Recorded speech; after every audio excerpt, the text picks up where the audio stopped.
Bonjour à tous, je suis Dr Kofi. Je vous remercie pour tous les messages que vous m'aviez envoyés hier toute la journée.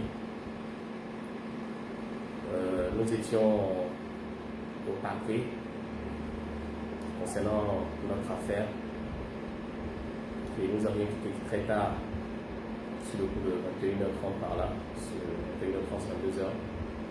Donc, quand je suis rentré, j'étais assez fatigué. Je n'ai pas pu répondre à la multitude de messages que j'avais reçus.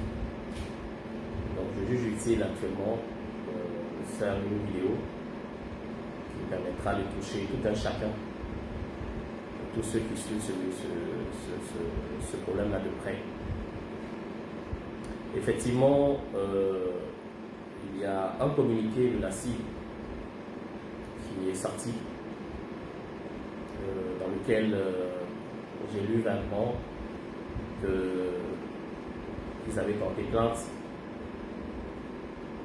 dans le cadre de la procédure. Effectivement, il y a eu une plainte dont nous n'avons jamais vu de copie. Tous les avocats, aussi bien mes avocats que les avocats du bailleur, essaient de rentrer en possession de cette plainte. Et on n'en a pas copie quelque part. Cependant, la CIV intervient en tant que témoin dans le cadre de cette affaire. C'est-à-dire qu'elle ne prend pas part au processus de discussion, elle ne prend pas part à la plaidoirie, elle ne prend pas part au processus de justice aujourd'hui en cours. Le processus de justice aussi en cours, c'est le ministère public contre Kofi Amon-Jouan et les trois autres. Donc c'est quand même curieux qu'elle ait un statut de témoin assisté, ne prenant pas part aux discussions. Donc elle n'est ni consultée ni interrogée, sauf sur un certain nombre d'affaires. Et elle dit qu'elle a porté plainte. Pour moi, tout ça, c'est de l'enfumage. C'est enfumer ceux qui ont envie de se faire enfumer. C'est pour ça que j'ai fait mon message. Je vous avais dit la dernière fois de rester serein. Nous avons pris notre tabouret, nous sommes assis, nous les regardons. Tout ce qu'ils peuvent raconter, tout ce qu'ils peuvent dire, c'est leur problème. Ils ont pris nos fonds, donc à le mettre à disposition, on va aller faire nos opérations immobilières. Je ne demande pas plus que ça. Tout cet acharnement qui est en train de se mettre en place au niveau judiciaire et tout ce qui va avec, pour moi, je reste focus sur le fait qu'on va me mettre les fonds à disposition pour que je fasse mon opération immobilière. Comment ils ont fait? Qu'est-ce qu'ils ont fait de l'argent? Où ils ont ouvert? Qui n'a pas pris? Qui a pris? Ça ne m'intéresse pas. Je veux mes fonds pour aller régler mes opérations immobilières. Aujourd'hui, dans le cadre de la procédure, il y a eu un expert qui a été nommé, payé par le bailleur. Le bailleur est venu, on lui a proposé la sentive. Il a accepté de payer un bailleur pour rendre cette histoire crédible, qu'on comprenne. Le bailleur a fini, il a rendu son rapport.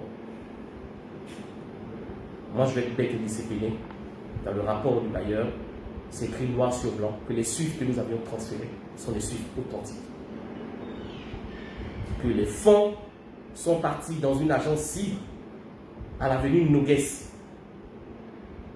CIB CNPS. Mais CIB CNPS, c'est là-bas où se trouve le compte de Maître Salé. Et que par la suite, les fonds sont venus, ça s'est autodétruit, et que les gens n'ont pas pu récupérer. Entre-temps, Barclays, quand ils ont fait le transfert, ils ont envoyé un mail sur l'adresse mail de la gestionnaire du compte pour lui dire: on vient de vous transférer de l'argent, voilà une copie du SWIFT qu'on vous a envoyé par mail. Curieusement, dans les rapports, aussi bien de la Barclays et de ce que la CIB a fait, à un moment donné, l'adresse mail de la gestionnaire a été supprimée.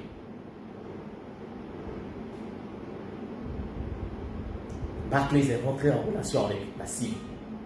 Ils leur ont demandé de communiquer le SWIFT qui faisait l'objet du problème.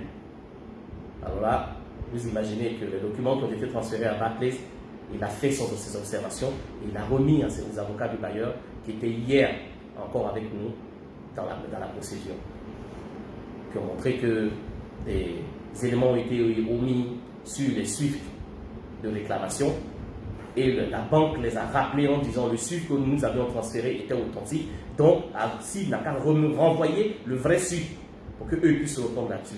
Donc vous imaginez toutes ces machinations-là, ça fait tâche.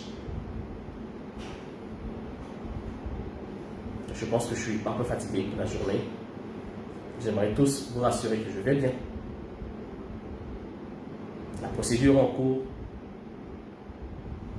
mais ce n'est pas l'argent de Kofi Amon Julien.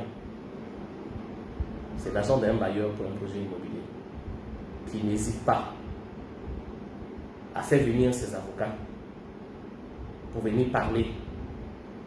Donc, je ne suis pas plus inquiet que ça. Toutes les machinations possibles, les tentatives de vouloir tordre le cou aux différents documents, à la réalité, ça pourra peut-être marcher en Côte d'Ivoire. Mais est-ce que ça peut marcher à Paris? Est-ce que ça peut marcher à Bruxelles? Est-ce que ça peut marcher même hors de nos frontières, au Ghana et au Sénégal? Je ne suis pas sûr. Donc, c'est eux qui voient. Pour nous autres, je demande à tout un chacun de rester serein. Parce que nous avons pris notre tabouret. En tout cas, pour cette fois-ci, là, nous sommes assis. Et nous allons comprendre de ce qui s'est passé. Je vous remercie. Merci.